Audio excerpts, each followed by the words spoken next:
British transfer record തകർത്താൽ മാത്രമേ Elliot ആൻഡേഴ്സനെ വിക്കത്തുള്ളൂ എന്ന കടും പിടുത്തത്തിലായിരുന്നു നോട്ടിംഗ്ഹാം ഫോറസ്റ്റ്. അങ്ങനെ നീണ്ട ഒരു മാസത്തെ ആ ഒരു നെഗോസിയേഷൻസ്, ചർച്ചകൾക്കൊക്കെ ഒടുവിൽ മാഞ്ചസ്റ്റർ സിറ്റിയും അതേപോലെ തന്നെ നോട്ടിംഗ്ഹാം ഫോറസ്റ്റും തമ്മിൽ ധാരണയായിരിക്കുന്നു. അങ്ങനെ ഹിയർ വി ഗോ വന്നിരിക്കുന്നു. 116 മില്യൺ പൗണ്ട്സിന് ആ ഒരു ബ്രിട്ടീഷ് ട്രാൻസ്ഫർ റെക്കോർഡ് തകർക്കാതെ തന്നെ സിറ്റി എലിയട്ട് ആൻഡേഴ്സനെ സൈൻ ചെയ്തിരിക്കുന്നു. അപ്പം നമ്മുടെ കാര്യത്തിലേക്ക് ഇനിയും കടക്കാം. നമ്മുടെ കാര്യം നോക്കുകയാണെങ്കിൽ കഴിഞ്ഞ 3 ആഴ്ചയ്ക്ക് മുകളിലായിട്ട് നമ്മൾ ഒരു മനുഷ്യൻ്റെ പുറകെയാണ്, മത്തേസ് ഫെർണാണ്ടസ്. ഇപ്പോൾ ശരിക്കും പറഞ്ഞാൽ മത്തേസ് ഫെർണാണ്ടസിൻ്റെ കാര്യത്തിൽ നമ്മൾ നോക്കുകയാണെങ്കിൽ മത്തേസ് ഫെർണാണ്ടസിനെ സൈൻ ചെയ്യാൻ വലിയൊരു നിര അല്ലെങ്കിൽ വലിയൊരു ക്യൂ ഉണ്ട്. ക്ലബ്ബുകളുടെ വലിയൊരു ക്യൂ തന്നെയുണ്ട്. ആ ഒരു ക്യൂവിൽ നമ്മളായിരുന്നു കഴിഞ്ഞ 2-3 ദിവസം വരെ ഏറ്റവും മുന്നിൽ നിന്നിരുന്നത്. പക്ഷേ ഈ ലൈനിൽ ഇല്ലായിരുന്ന ടോട്ടൻഹാം എവിടുന്നോ പെട്ടെന്ന് പൊട്ടി വീണ് പെട്ടെന്ന് ആ ക്യൂവിൻ്റെ ഏറ്റവും മുന്നിൽ പോയി ഇപ്പം നിപ്പുണ്ട്. അവർ വെസ്റ്റാമിൻ്റെ ആ ഒരു വാലുവേഷൻ 80-85 മില്യൺ എന്നുള്ള ആ ഒരു വാലുവേഷൻ പേ ചെയ്യാൻ തയ്യാറായിരിക്കുന്നു. അതുമാത്രമല്ല, മത്തേസ് ഫെർണാണ്ടസിന് ആവശ്യമുള്ള സാലറി അല്ലെങ്കിൽ യുണൈറ്റഡ് ഓഫർ ചെയ്യുന്ന സാലറിയേക്കാളും കൂടുതൽ പേ ചെയ്യാനും തയ്യാറാണ്. അപ്പം നമ്മൾ മത്തേസ് ഫെർണാണ്ടസിൻ്റെ കാര്യത്തിലേക്ക് വന്നു കഴിഞ്ഞാൽ മത്തേസ് ഫെർണാണ്ടസ് യുണൈറ്റഡിലോട്ട് പോകാനും അതേപോലെ തന്നെ വെസ്റ്റാമിലേക്ക് പോകാനും ഒരേപോലെ തൽപരനാണ്. നമ്മളെന്തായിരുന്നു വിചാരിച്ചിരുന്നത്? ബാക്കി ആര് വന്നാലും മത്തേസ് ഫെർണാണ്ടസ് അവരെയൊക്കെ തഴയും. ഈവൻ റയൽ മാഡ്രിഡ് വന്നാൽ പോലും അവരെ തഴഞ്ഞുകൊണ്ട് നമ്മുടെ കൂട്ടത്തിൽ ഇറങ്ങി വരും എന്നാണ് നമ്മൾ മണ്ടന്മാർ വിചാരിച്ചിരുന്നത്. നിങ്ങൾ നോക്കിക്കോ, മത്തേസ് ഫെർണാണ്ടസിൻ്റെ ഏജൻറ്റ് ഹോർഗെ മെൻഡസ് എന്ന് പറയുന്ന മനുഷ്യൻ ശരിക്കും ഫുട്ബോൾ ലോകത്തിൽ തന്നെ ഏറ്റവും പവർഫുൾ ആയിട്ടുള്ള ഏജൻ്റാണ്. ആ ഏജൻറ്റിനെ ധിക്കരിച്ച് 21 വയസ്സുള്ള മത്തേസ് ഫെർണാണ്ടസ് യുണൈറ്റഡിലോട്ട് പോകും എന്ന് കടുംപിടുത്തം നടത്തും എന്ന് വിചാരിച്ച നമ്മൾ ശോകമല്ലേ? റൊണാൾഡോ ഒക്കെ ആണെങ്കിൽ വിചാരിക്കാം, റൊണാൾഡോയ്ക്കൊക്കെ അങ്ങനത്തെ ഒരു പവറുണ്ട്, അല്ലെങ്കിൽ ഈ ഒരു ഏജൻറ്റിന് മുന്നിൽ നിന്ന് സംസാരിക്കാനുള്ള ആ ഒരു പവർ റൊണാൾഡോയ്ക്കുണ്ട്. പക്ഷേ 21 വയസ്സുള്ള മത്തേസ് ഫെർണാണ്ടസ് നിസ്സഹായനാണ്. പുള്ളിക്ക് കൂടുതൽ കാശ് കിട്ടുന്നു, വെസ്റ്റാമിന് കൂടുതൽ കാശ് കിട്ടുന്നു. അപ്പം പുള്ളി എന്തിനൊരു പ്രശ്നത്തിന് നിൽക്കത്തില്ല. അപ്പം യുണൈറ്റഡിൻ്റെ ഒരു കാഴ്ചപ്പാട് എന്താണെന്ന് വെച്ച് കഴിഞ്ഞാൽ 60 മില്യന് മുകളിൽ ഈ ഒരു മത്തേസ് ഫെർണാണ്ടസിന് പേ ചെയ്യേണ്ട കാര്യമില്ല. കാരണം അത്രയും വാലുവേഷൻ ഇല്ല. അങ്ങനെ നോക്കുകയാണെങ്കിൽ എലിയട്ട് ആൻഡേഴ്സൺ ഒരിക്കലും 116 മില്യൻ്റെ പ്ലെയർ ഇല്ല.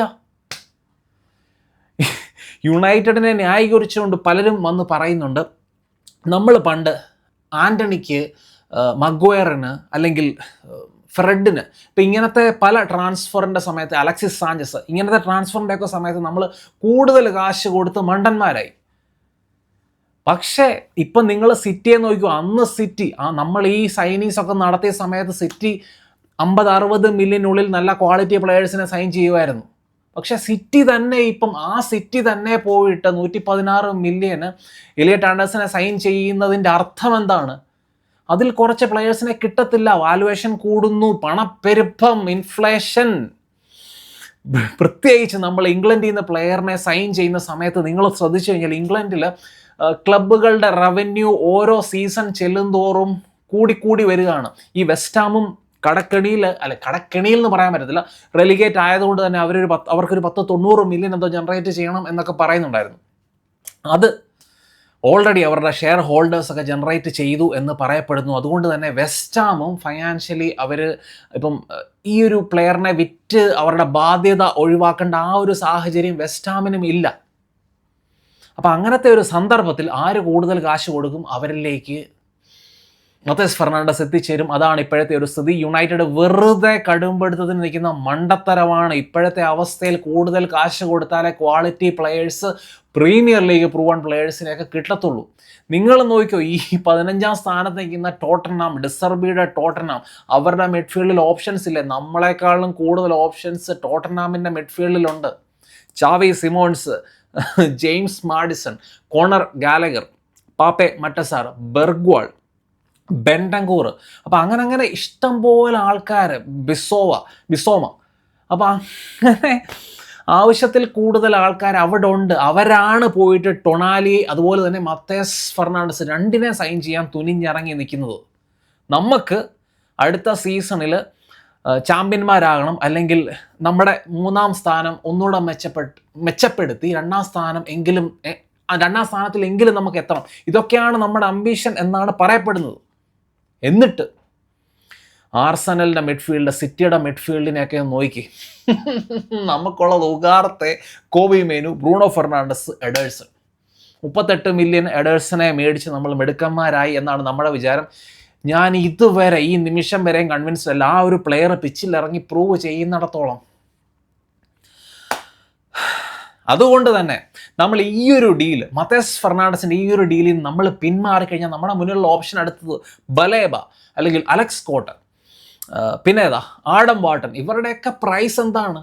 ഇവരൊക്കെ ഈ ഒരു ഡീല്, പ്രത്യേകിച്ച് എലിയട്ട് ആൻഡേഴ്സിൻ്റെ ഡീല് നടക്കുന്നു. അത് കഴിഞ്ഞ് ഇപ്പോൾ മത്തേസ് ഫെർണാണ്ടസിനെ ടോട്ടൻഹാം ഒരു 80 മില്യന് മുകളിൽ സൈൻ ചെയ്ത് കഴിഞ്ഞാൽ ഇവരുടെയൊക്കെ വാലുവേഷൻ എന്തായിരിക്കും? ബലേബയുടെ വാലുവേഷൻ എന്തായിരിക്കും? ബലേബയെ വിട്ട് തരത്തില്ല. 60, 65 അല്ലെങ്കിൽ 50, 55, 60 എന്നൊക്കെയാണ് നമ്മൾ പലരും കരുതിയിരിക്കുന്നത്. പക്ഷേ ബ്രൈറ്റൺ അങ്ങനെ കൊടുക്കത്തില്ല.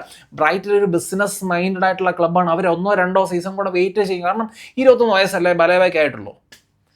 അവർക്കറിയാം അവൻ ശരിയാകും. 1-2 സീസൺ വെയിറ്റ് ചെയ്ത് കഴിഞ്ഞാൽ ഇരട്ടി കാശ് കിട്ടുമെന്നറിയാം. അവർക്ക് കൈസീഡോടെ റെക്കോർഡ് തകർക്കണം എന്നാണ് അവരുടെ ആ ഒരു മനസ്സിലുള്ളത്. അതുകൊണ്ട് ആഡം ബാട്ടൺ, ബലേബ, അലക്സ് സ്കോട്ട് ഇവരെയൊക്കെ ചീപ്പറായിട്ട് കിട്ടും എന്നുള്ള പ്രതീക്ഷയെ വേണ്ട. ഇതിൻ്റെ ഇടയ്ക്ക് ഫെലിക്സ് നെമാച്ചയുടെ പേരൊക്കെ കേൾക്കുന്നുണ്ടായിരുന്നു. വളരെ ചീപ്പറാണ്, 50 മില്യൺ പൗണ്ട്സിന് താഴെ കിട്ടുമെന്ന് പറയുന്നുണ്ടായിരുന്നു. ആ റിപ്പോർട്ട് വന്ന് കുറച്ച് നേരങ്ങൾക്കുള്ളിൽ ഗോള് റിപ്പോർട്ട് ചെയ്യുന്നുണ്ടായിരുന്നു. ബൊറൂസിയ ഡോർട്ട്മുണ്ടിൻ്റെ വാലുവേഷൻ 100 മില്യൺ പൗണ്ട്സ് ആണ്. അതുകൊണ്ട് ഈ ഒരു മത്തേസ് ഫെർണാണ്ടസിൻ്റെ ഡീല് കയ്യിൽ നിന്ന് പോവുക എന്ന് പറയുന്നത് മണ്ടത്തരമാണ്. ഇങ്ങനത്തെ പരിപാടിക്ക് യുണൈറ്റഡ് നിൽക്കത്തില്ല എന്ന് തന്നെയാണ് എൻ്റെ ഒരു ഊഹം. അത് തന്നെയാണ്. സിറ്റിയിലുള്ള ആൾക്കാർ മണ്ടന്മാരല്ല അവിടെ ക്ലബ്ബ് റൺ ചെയ്യുന്നത്. അപ്പം നിങ്ങളുടെ അഭിപ്രായം തീർച്ചയായിട്ടും ചന്നം കമൻസ് ആയിട്ട് ഇടുക. എല്ലാവരും വേൾഡ് കപ്പൊക്കെ ആയിട്ട് ബിസി ആയിരിക്കും എന്ന് എനിക്ക് അറിയാം. അപ്പം നമ്മുടെ മറ്റേ ചാനൽ ഫുട്ബോൾ ചാനലിൽ ഞാൻ വീഡിയോസൊക്കെ ഇടുന്നുണ്ട്. താല്പര്യം ഉള്ളവർ ചെക്ക് ചെയ്യുക. നിങ്ങളുടെ അഭിപ്രായങ്ങൾ വീണ്ടും ചന്നം കമൻസ് ആയിട്ട് ഇടുക. മറ്റൊരു നല്ല വീഡിയോ ഇടാം.